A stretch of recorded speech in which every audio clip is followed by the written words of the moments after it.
Good evening, everyone. We are here again with Tathaastu series, episode 6. Very tricky yet simple topic we have chosen today. That's like what is like being content? That means how much is enough? I think the question is open to both of you. We can start with Ashish as per normal routine tradition. Yes. Okay, good evening. So again, after some small break, we are again here. So being content, as per Dr. Munjal bhai said, is like what is enough or to be satisfied, or it's like in Hindi, हम अपने if we say that's to be say a santosh. So I'll start with a small kavita. It's like निर्धन कहे धनवान सुखी, धनवान कहे सुख राजा को पाए, राजा कहे चक्रवर्ती सुखी, चक्रवर्ती कहे सुख संत को पाए, संत कहे संतोष में ही सुख, बिना संतोष कुछ भी न पाए. It's like a chain of that who is satisfied and who is being to themselves. So it's like where to stop, it's like whom to see.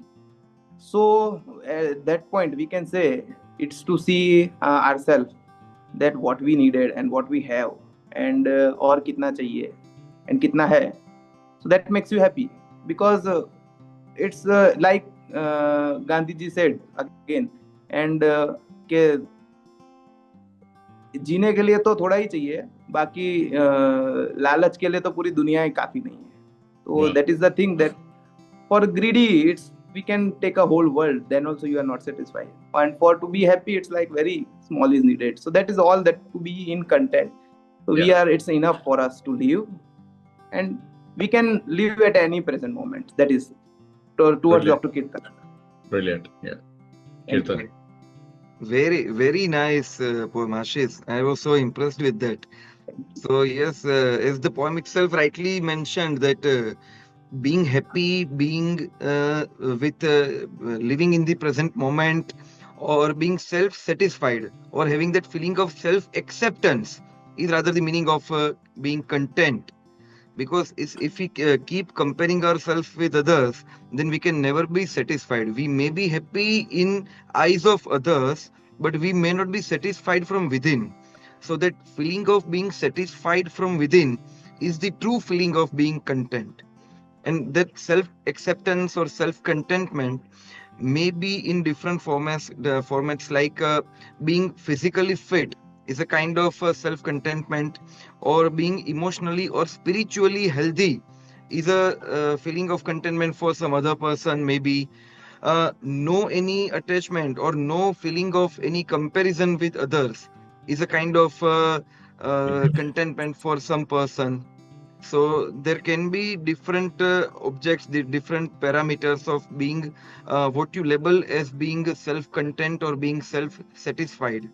But yes, if we can combine all these things, then definitely that's a kind of being content, or being or living in the present moment. So, quick question again. There are two ways to see things as compared to you. If somebody is ahead, from your own position, you can get inspired, and at the same time, while being content, you can actually improve upon yourself. And if you keep on competing in a manner where you want to win over everybody else, I think that will help you to go ahead a little, but at the same time there will be no satisfaction. It will be just a pure comparison and competition that will be filled with negative emotions only, I think. Am I correct, right? So yes, absolutely, that is the crux.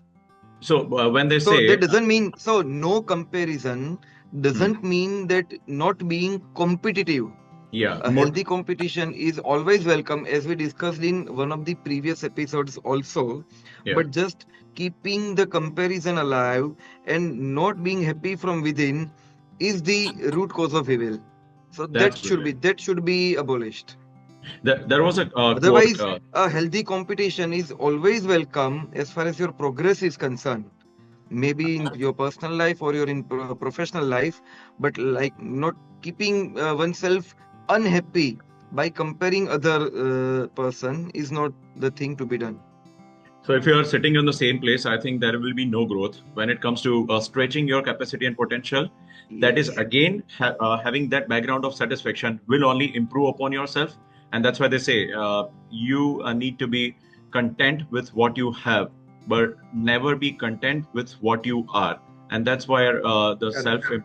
self realization or the fact check comes in, that we cannot sit idle, staying where we are. We need to keep on improving upon our own selves. At the same time, satisfaction has to be there in the background, and there has to be no negative emotion with regards to comparing yourself with anybody else. And that's where I think the crux of living life with peace lies in, I think. Yeah, the final Absolutely. concluding remark from both of you, please. Ashish. So it's like living at peace or living at ease can be from a work that you love. So find out that thing that you want to do and don't be stuck in that thing that you are just doing because of someone else. It can be personal, it can be professional. So find out your lovable thing, and you will be at ease and Yeah, you will be excelled. That brilliant. is the crux. That is the The crux. passion, whatever you do with passion is Correct. actually something that you love rather than it just being labeled as work. Yeah. Kirtan, please. Yes, correct. So it's not like, as Ashish rightly mentioned, that it's not lack of desires, not being passive all the life. It's like Yes. being proactive rather, but it's a freedom from that neediness. You know that Brilliant. always being unsatisfied from oneself is not the thing to do. Hmm. So that one has to remember.